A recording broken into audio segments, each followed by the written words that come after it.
গত 6 মাসে 2.5 লক্ষ মানুষকে রিকশাওয়ালা বানিয়েছে এই সরকার।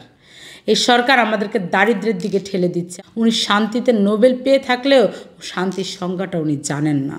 যদি জানতেন তাহলে দেশে এত চুরি, ডাকাতি, ছিনতাই, রাহাজানি, ধর্ষণ হতো না। উনি একটা শব্দ উচ্চারণ করেনি। তারা যখন 32 ভেঙে ফেলছিল একটা শব্দ উনি উচ্চারণ করেনি। ভেঙে লুটপাট করার পরে তখন ওনার মায়াকানা শোনানো হয়েছে।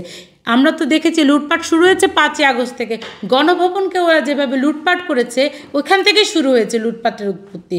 অর্থাৎ আমরা এই লুটতরাজ সরকার চাই না। আমাদের দেশ, আমাদের স্বাধীনতা, আমাদের সার্বভৌমত্বকে অস্বীকার করতে চাচ্ছেন। আপনারা আমাদের ইতিহাসকে অস্বীকার করতে চাচ্ছেন। তার মানে আপনারা বাংলাদেশকে আবারও পূর্ব পাকিস্তান বানাতে চাচ্ছেন।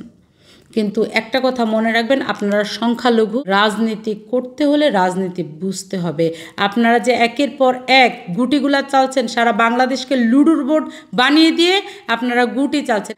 গত 6 মাসে 2.5 লক্ষ মানুষকে রিকশাওয়ালা বানিয়েছে এই সরকার। এই সরকার আমাদেরকে দারিদ্র্যের দিকে ঠেলে দিচ্ছে। আমাদেরকে কোনো সুসংবাদেরা দিতে পারছে না। উনি শান্তিতে নোবেল পেয়ে থাকলেও শান্তির সংজ্ঞাটা উনি জানেন না। যদি জানতেন তাহলে দেশে এত চুরি, ডাকাতি, ছিনতাই, রাহাজানি, ধর্ষণ হতো না। উনি একটা শব্দ উচ্চারণ করেনি। তারা যখন 32 ভেঙে ফেলছিল একটা শব্দ উনি উচ্চারণ করেনি। ভেঙে লুটপাট করার পরে তখন ওনার মায়াকানা শোনানো হয়েছে। আমরা তো দেখেছি লুটপাট শুরু হয়েছে 5ই আগস্ট থেকে।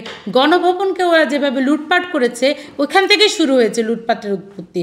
অর্থাৎ আমরা এই লুটতরাজ সরকার চাই না। আমরা দেশের মানুষ, আমরা দুবেলা দুমুঠো খেয়ে বাঁচতে চাই। আমরা হাহাকার চাই না। আমরা দেশের ভিতর শান্তি চাই। আমরা শান্তিকামী বাংলাদেশি মানুষ। গ্যাস, বিদ্যুৎ, পানি প্রত্যেকটা জিনিস নিয়ে আমরা সংকটে আছি। শিক্ষা বলেন, অর্থনীতি বলেন, সমাজনীতি বলেন, আমরা কোথাও ভালো নেই। সর্বোপরি আমরা একটা সুন্দর দেশ চাই।